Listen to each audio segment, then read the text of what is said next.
करायचा।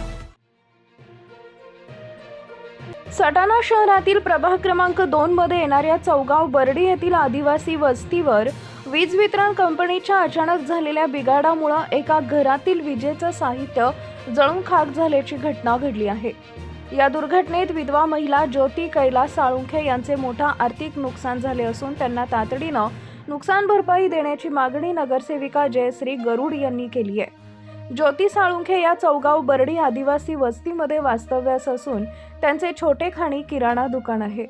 पतीच्या निधनानंतर त्या या दुकानातून मिळणाऱ्या अल्प उत्पन्नावर 3 मुली आणि एका मुलासह कुटुंबाचा उदरनिर्वाह करत आहेत। मात्र वीज वितरण कंपनीच्या मोरे नगर उपकेंद्रातून येणाऱ्या विद्युत वाहिनीत अचानक बिघाड झाल्यामुळे त्यांच्या घरातील फ्रीजसह इतर विद्युत साहित्य जळून खाक झाले।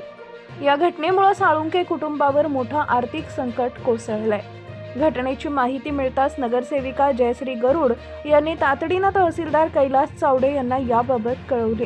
त्यानुसार तलाठी रोहिदास भोसले यांनी घटनास्थळी भेट देत नुकसानीचा पंचनामा केलाय।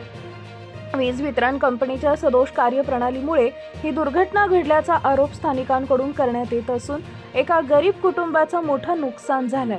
त्यामुळे संबंधित कुटुंबाला वीज वितरण कंपनीकडून तातडीनं योग्य ती नुकसान भरपाई देण्यात यावी अशी मागणी नगरसेविका जयश्री गरुड यांनी केली आहे।